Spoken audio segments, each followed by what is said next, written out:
Allez, dans cette vidéo, on se retrouve pour une nouvelle analyse de biens, étude de cas concrets. Donc, je vous ai trouvé un bien qui est sur mon secteur, que j'aurais pu aller visiter, qui m'aurait intéressé si jamais j'avais eu le temps en ce moment. J'ai déjà 4 projets en cours actuellement, donc c'est compliqué pour moi de me dégager plus de temps supplémentaire actuellement. Mais je voulais vous partager ce bien parce que ça peut être tout à fait le type de bien qui se présente comme une opportunité locative.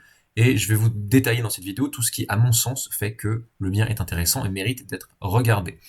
Dans un tout premier temps, quand vous avez votre annonce en ligne et quand vous avez votre automatisation d'annonce, c'est-à-dire que vous avez les annonces qui correspondent aux critères de recherche, à vos critères, vous avez en tout premier lieu sur Le Bon Coin, qui est la plateforme que je vous recommande d'utiliser. Il en existe d'autres, se loger bien ici, mais Le Bon Coin est à mon sens la meilleure et celle sur laquelle le plus de biens sont disponibles à la vente et là où le plus d'échanges et de transactions se font finalement. Vous avez aussi une info très intéressante, le prix directement au mètre carré. Et ça, quand vous regardez, quand vous avez votre liste, déjà si vous avez bien filtré et bien rentré vos critères de sélection, vous devriez vous retrouver avec quelques dizaines de biens à regarder et pas plus, ce qui vous empêche de scroller pendant des heures et des heures. Donc, vous avez votre prix au mètre carré. Et normalement, si vous connaissez votre secteur, et là je vais vous montrer ça tout de suite, sur la ville de Vorep, on est à 3000 euros du mètre carré en moyenne. Alors attention bien sûr avec ces moyennes, déjà le prix mètre carré moyen n'est pas le meilleur indicateur, le mieux c'est d'avoir la médiane, pour ça je vous invite à aller sur des sites comme DVF ou Papers Imo et à extraire les données et à trouver la médiane, c'est-à-dire le bien, le bien avec le prix qui se situe au milieu de votre liste, parce que la médiane est beaucoup plus juste et sera souvent un meilleur indicateur que la moyenne.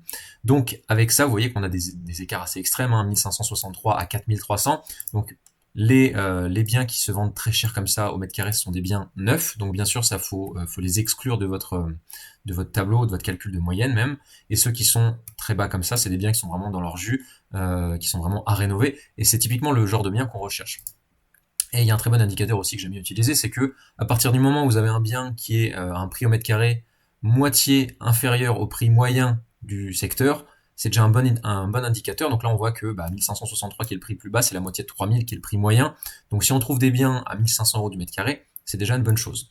Avec ça, on sait que notre bien, on le voit affiché à 1419. Donc, encore une fois, je vous disais, si vous connaissez bien votre secteur, ça doit vous faire tiquer. Vous savez que le prix moyen, c'est 3000. Vous savez que déjà en dessous de 2000, ça commence à être bien. Et vous savez même que, voilà, aux alentours des 1500, il y a des réelles opportunités. Donc là, on est à 1419 euros du mètre carré. Attention à bien vérifier sur Le Bon Coin. Certaines agences ou certains vendeurs peu scrupuleux et peu regardants vont noter un prix au mètre carré qui n'est pas le prix au mètre carré réel, simplement pour attirer plus de monde et montrer un prix au mètre carré faible. En réalité, il faut bien demander le mètre carré en loi Carrez et non pas le mètre carré simplement exploitable, sinon vous allez acheter des mètres carrés pour rien, en trop. Parce que là, si on a par exemple 155 affichés, mais qu'en réalité on n'a que 150 mètres carrés, on perd déjà 5 mètres carrés à 3000 euros du mètre, je vous laisse faire le calcul, ça fait 15 000 euros de perdu à l'achat, donc bien regarder ça. Mais en tout cas, voilà, dans un premier temps, ce que je regarde et ce qui me fait ou non cliquer et ce qui me fait ou non passer sur un bien ou au suivant. Ensuite, deuxième indicateur, bien évidemment, les photos. Donc là, la première photo, forcément, elle attire pas l'œil dans un premier temps. Donc si on n'avait pas ce prix au mètre carré, je me serais dit, ok, une armoire, qu'est-ce qu'on veut me faire dire? Alors on peut se dire, ok, c'est une armoire ancienne, donc peut-être qu'on est bien dans l'ancien, peut-être qu'il va y avoir des travaux de rénovation à faire. En tout cas, voilà, on peut se projeter dedans et commencer à regarder les photos. Déjà, premier point important, on a plus de 3 photos. Donc on a affaire avec quelqu'un d'un minimum sérieux, parce que honnêtement, quand on veut vendre un bien à plusieurs centaines de milliers d'euros, comme ici, 220 000 euros, et qu'on ne met que 3 photos et qu'on ne veut pas payer les 17 euros que le Bon Coin demande pour pouvoir ajouter au moins une dizaine de photos, c'est qu'on a affaire à quelqu'un qui n'a pas vraiment pressé de vendre, ou qui met pas en tout cas les efforts nécessaires pour le faire. Donc il va y avoir un peu plus de friction à ce niveau-là. Ensuite, si vous passez aux photos suivantes, vous voyez que là, typiquement, on a un bien dans l'ancien. On voit des vieux radiateurs électriques, des vieux grippins, on voit des jolis pots, donc une structure semblablement saine, et voilà, des murs aussi un peu dans leur jus. Ça a l'air d'être du simple vitrage, en tout cas du double vitrage ancien, mais qui n'a pas été rénové depuis un moment. On le voit à l'état des fenêtres, on le voit aussi au poignet. Et là, on a la façade du bien. Donc, quand on regarde la façade, bon, elle a l'air relativement saine, la toiture également. Alors, c'est vrai que ça mériterait un petit coup de propre, mais il y a une chose intéressante à noter. Première chose, c'est que à cet endroit-là, on a une première porte d'entrée, et sur le côté, on voit également un escalier qui mène vers une deuxième porte. Alors, on voit qu'il y a un bâtiment, un autre immeuble, une autre maison mitoyenne, mais on peut clairement penser que cette porte-là mène au premier étage du bien, et donc qu'on a peut-être déjà un appartement en bas, et à l'étage, peut-être un deuxième appartement en duplex, ou encore 2 appartements séparés, ou voilà. Donc ça donne déjà des indications, c'est pour ça que plus vous avez de photos, plus vous avez de moyens de vous projeter, et moyens de comprendre un peu le bien, et de savoir ce que vous allez faire dessus comme typologie de découpe.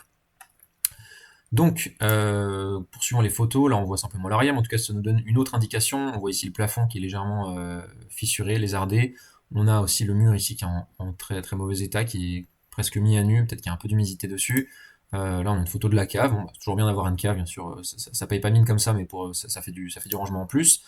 Là on a une autre photo voilà, qui correspond à la photo initiale ici. On a cette autre photo qui nous donne également une indication claire. Bon, le logement est déjà prêt à être vendu parce il est nu, il n'y a pas de meubles dedans. Et clairement, on voit voilà, un vieux carrelage au sol, des murs pas très beaux, pas très propres, une sorte de vieux papier peint dont on voit les traces, là on voit les lignes. Euh, donc clairement, le bien est dans son jus. On a de plus en plus d'indications. Voilà, là on voit des murs clairement en très mauvais état. Mais en tout cas, on voit que c'est un bâtiment ancien, qui a du potentiel, qui a du charme, qui est là depuis un certain temps, qui est structurellement certainement sain et solide. Bien sûr, il y a beaucoup de choses à reprendre. On voit un niveau élé qu'il y a des choses à reprendre. Peinture, le sol, les huisseries, enfin voilà, le système de chauffage également. Il y a beaucoup de choses à reprendre, mais c'est typiquement le genre de bien qu'on recherche pour créer de la valeur, pour aussi avoir des arguments de négociation en disant voilà, votre bien, il affiche à tel prix, nous on va avoir tant de travaux à faire, donc on va vous proposer ce prix-là au mètre carré parce que c'est ce qui est envisageable pour nous, pour être rentable et pour avoir un bien qui se loue facilement derrière. Bon, on va passer un peu, vous avez compris l'idée. Ce qui est important de regarder aussi, c'est les cloisons dans une optique de division de biens pour avoir plusieurs appartements. Alors là, je voyais, on a un autre indicateur, petit aparté, on a un compteur Linky qui a l'air d'être récent, donc ça c'est déjà une bonne chose. Voilà, demandez aussi le nombre de compteurs Linky dans un bien comme ça, on ne sait pas encore si c'est un seul bien ou plusieurs. Mais en tout cas, bref, je disais les cloisons, vous regardez bien comment elles sont positionnées, quelles sont les cloisons qui sont vraiment des cloisons, quels sont les murs qui sont des murs porteurs au contraire pour lesquels ça va être compliqué d'y toucher sans avoir des coups faramineux. Et là, dans un projet de division, on peut se dire, bon, ça mène pas à grand chose. Ce qui est bien, c'est d'avoir vraiment des plans ou au moins des schémas du bien pour pouvoir se projeter en termes de découpe. Mais là, on peut dire qu'on peut avoir on peut créer un sas d'entrée qui mènerait, voilà, si on cloisonne ici, qui mènerait peut-être à 2 appartements au rez-de-chaussée. Mais voilà, c'est pas forcément la solution envisageable, mais en tout cas, ça peut être une piste de réflexion. Donc là, ça donne sur la vue à l'arrière, à l'étage, comme on l'a vu, on s'affiche un peu. Voilà, là, on voit un parquet déjà un peu plus frais, qui donne un peu plus envie, mais pareil, les huisseries toujours pas en bon état. Les murs ont l'air un peu sales, et des vieilles lampes au plafond. Ça a l'air déjà un peu plus sain, mais c'est pas encore ça. On a d'autres photos de l'étage, la salle de bain, voilà, une vieille cabine de douche, ça, par pitié, ne me faites plus ça. On voit des traces d'humidité dans la salle de bain.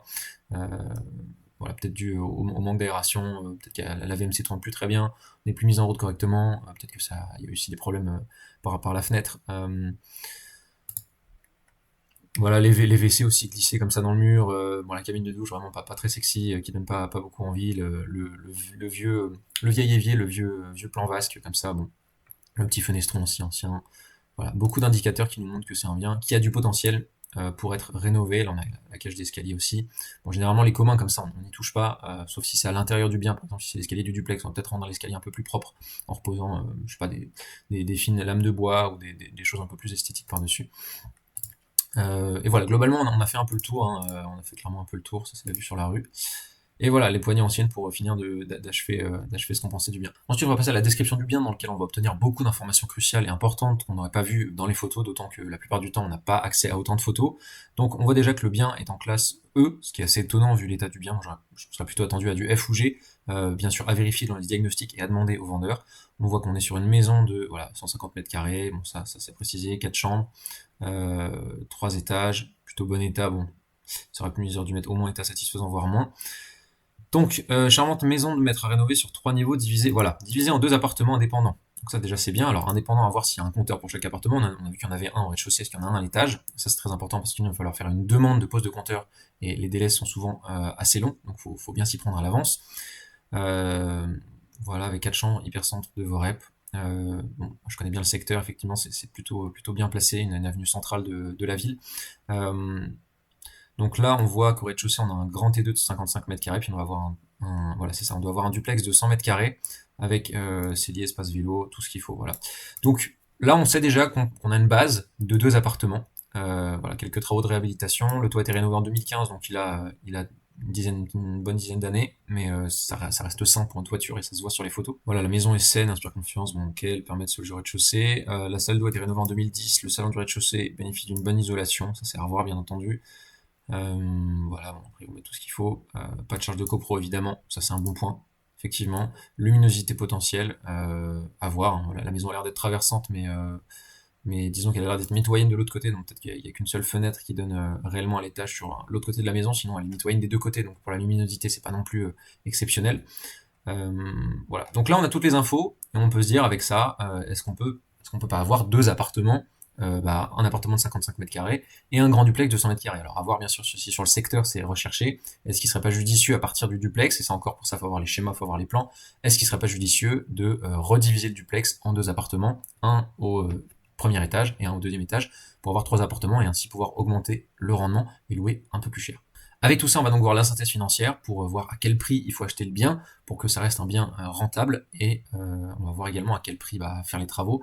Voilà, on va tout voir dans le détail, je vais vous montrer si oui ou non ce bien peut être une bonne opportunité, et si oui, à combien il faudrait l'acheter réellement. À tout de suite. On se retrouve sur la fiche de synthèse financière, on va voir tous les éléments du bien et déterminer ensemble si oui ou non au prix affiché c'est une bonne opportunité, et si on a besoin également de faire une visite, une contre-visite avec un artisan, quel prix proposer, quelle solution envisager et quelle offre remettre à la fin en fonction de tout ce qu'on aura vu, de tout ce qu'il y aura à faire au sein de ce bien-là. Donc on est sur une base actuellement aujourd'hui à 220 000 euros. Le bien fait 150 mètres carrés, on peut se dire qu'il est déjà divisé en deux, et peut-être qu'on voudrait le diviser en trois pour obtenir une rentabilité un peu supérieure. On va partir sur des baux classiques de location, donc on va partir sur des loyers à, peut-être si on fait trois appartements de 50 mètres carrés, on va être sur du 750 euros, en meublé bien entendu, ce qui nous amène à 2250 euros au total. Au niveau des travaux, on voit qu'on a quand même pas mal de choses à faire, que ce soit au niveau des salles de bain à recréer ou à créer, des cuisines à créer également si on veut diviser un lot supplémentaire, tirer toutes les gaines, optimiser tout l'espace, recloisonner correctement, isoler les sols, les plafonds. Il y a quand même des travaux assez lourds, même s'il n'y a pas de grosses œuvres à faire, on a quand même des gros travaux de rénovation. Donc on se situe à minima à 800, 900 euros du mètre carré pour la rénovation, ce qui va nous amener, à mon avis, à au moins 125, voire on peut prendre un peu de marge, 130 000 euros de travaux sur le projet. Donc, qu'est-ce qu'on voit déjà dans un premier temps? Si on met pas d'apport, alors admettons qu'on mette un petit peu d'apport dans le projet, qu'on mette les frais de notaire en apport, on va un peu moins emprunter, ça fait baisser forcément notre mensualité, et qu'on arrive à emprunter sur du 25 ans, on a une mensualité à 1868 euros pour des loyers en face à 2250. Donc déjà, on voit qu'on est plus ou moins à l'équilibre, même si on n'est pas à l'autofinancement bancaire. L'autofinancement, c'est quoi? C'est quand vous pondérez vos loyers à 70%, et que ces loyers pondérés sont toujours supérieurs à la mensualité de crédit, ce qui n'est pas le cas, parce que si on fait un tiers de 2250, eh bien ça nous amènera un résultat en dessous des mensualités. Donc la banque tiendra compte du fait que vous ne couvrez pas vos charges malgré votre loyer qui est supérieur au montant du crédit. C'est tout simplement ce que ça veut dire. Autre point important, si vous voulez vous sécuriser, bien entendu, partez sur une base de 20 ans, parce que les prêts généralement se font sur 20 ans. Bien sûr, l'objectif c'est de demander du 25 ans dans la plupart des temps si on veut être à l'équilibre, surtout sur des gros projets de rénovation comme ça et de division. Donc on voit que si on est sur du 20 ans, oui les loyers sont toujours supérieurs aux mensualités de crédit, mais on n'est toujours pas bon au niveau des charges à couvrir, on sera sûrement en cash flow légèrement négatif, on le verra après. Donc on peut peut-être se dire qu'il y a moyen d'optimiser, peut-être de louer un bien en courte durée après, mais en tout cas dans le dossier de présentation, si on va arriver au moins à l'équilibre, il va falloir qu'on reste sur cette base-là. Et donc, le dernier levier activable, les deux derniers leviers, je dirais, c'est les travaux. Donc, à voir si on peut pas descendre un peu plus bas. Mais honnêtement, d'expérience, je vous le dis, ça me paraît compliqué pour un bien et pour un projet de cette ampleur. Donc, d'autant que pour les travaux, vous allez avoir beaucoup de surprises en cours de route, donc prenez-vous toujours une marge de sécurité d'au moins 5 à 10%. Et ensuite, le dernier levier, c'est le montant d'acquisition, tout simplement. Même si on voit que le prix mètre carré est déjà très bas par rapport au secteur, le bien est dans son jus, c'est un DPE E, donc c'est pas catastrophique, mais voilà, c'est à voir. D'ailleurs, ils nous ont dit qu'il y avait deux appartements séparés. Moi, j'ai un doute parce que sinon, on nous aurait donné peut-être les DPE des deux appartements et pas seulement d'un seul, à moins que les deux soient en E, mais ça m'étonnerait franchement. Donc peut-être qu'il y a un appartement qui n'est pas officiellement divisé, peut-être qu'il y a un appartement qui n'est pas en E mais en F, voire en G. Donc c'est des choses, c'est des arguments qu'il faut amener sur la table lors de la négociation pour justifier votre prix. On va voir tout d'abord les charges, dans tous les cas. Taxe foncière, donc on sera certainement pas à 4000. Je pense que taxe foncière, pour ça, peut-être aux alentours de 2000 euros, quelque chose comme ça. 2000 euros taxe foncière annuelle. L'assurance P&O pour 3 appartements, on va être aux alentours des 450 euros. Voilà, 150 euros par appart, c'est largement suffisant pour cette surface-là. Et puis ensuite, on a le crédit. La comptabilité, on va peut-être être aux alentours des... pour 3 appartements, 800 euros. 800 euros de comptabilité, pas de charge de copro vu que c'est un immeuble en monopropriété à la fin, garantie de loyer impayé plus gestion d'agence, on met pas pour le moment, et on voit qu'on est en cash flow estimatif mensuel négatif de 170 euros. Donc, comment on fait ça? On active le dernier levier, on se dit ok, on prend le problème à l'envers, combien il faudrait que je propose si toutes mes données ici sont justes, si je sais que je vais mettre 20 000 euros, 17 000 euros d'apport, je sais que je vais en avoir pour 130 000 euros de travaux, et pour ça c'est à vous d'aller visiter aussi avec un artisan. vous savez tout ça, vous avez fait faire votre devis artisan, et la dernière métrique qui vous manque, bah, c'est finalement, même, ok, j'ai fait un devis artisan, j'ai trouvé qu'il m'a fait un prix à 24 600 euros, très précis, donc voilà, on a 137 euros de cash flow négatif, donc quel prix proposer pour arriver au moins à l'équilibre? Et bah là, vous faites vos tests, on va dire, allez, est-ce que si on propose 200 000, ça nous permet d'arriver à l'équilibre? Et on voit qu'à 200 000 euros, effectivement, on est légèrement négatif, mais bon, peut-être qu'on va pouvoir louer, vous voyez, hein, ça se joue à pas grand-chose, mais si on loue un appartement 760 et un autre 770, et bah tout de suite, bim, on passe en cash flow positif à 30 euros. L'idée, c'est au moins d'atteindre l'équilibre pour montrer que le dossier s'autofinance, qu'il est sain financièrement et que vous n'allez pas avoir d'efforts d'épargne à faire tous les mois dans le projet. Sachant que là, on n'est pas sur un bien patrimonial, on n'est pas sur un bien dans une zone à forte valeur ajoutée comme pourrait l'être une ville telle que Lyon, Bordeaux, Lille, Paris, etc. Donc, dans ce genre de bien, dans ce genre de petite ville ou moyenne ville, il vaut mieux présenter un dossier qui est au moins à l'équilibre, au moins à l'autofinancement, pour s'assurer des chances d'être financé. Donc, maintenant vous avez vu comment j'analyse un bien de A à Z à partir de l'annonce, comment je sais si oui ou non ça peut être une opportunité intéressante, ce qu'il faut faire, ce qu'il faut regarder dans le bien, il faut les visiter, quelles questions il faut poser, est-ce que il y a besoin de faire passer un artisan par la suite si c'est vraiment intéressant. Et une fois que vous avez toutes vos données, toutes vos métriques, vous pouvez faire des ajustements bien sûr, vous dire bah, peut-être que moi voilà, je suis sûr d'obtenir du 25 ans, peut-être que vous êtes déjà allé voir votre banque, parce qu'encore une fois je ne recommande pas que vous êtes sur du 25 ans, et à partir de là, voilà, forcément si vous êtes sur 25 ans, vous voyez que le cash flow il change radicalement, hein.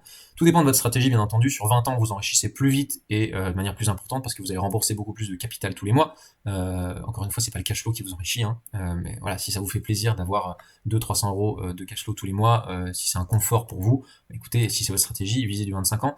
N'oubliez pas également de demander du différé dans votre dossier de financement pour être tranquille pendant toute la phase de travaux de mise en location. Donc, vous avez compris tout ça, comment trouver un bien, comment savoir s'il est rentable, quoi faire, comment rentrer les bonnes données, les bonnes métriques, et ensuite bah voilà, comment proposer le bon prix pour que le bien soit à l'autofinancement et soit à l'équilibre. Si jamais vous voulez que je vous partage ce dossier, vous avez juste à m'envoyer un message sur WhatsApp, le lien est en description, vous avez mon numéro directement, ça ouvrira une conversation avec moi. On pourra également voir votre projet ensemble, je pourrais vous donner des conseils et vous donner un plan d'action sur concrètement ce qui est le mieux à faire pour vous dans votre situation. Sur ce, je vous souhaite de passer une très bonne journée, on se dit à la prochaine.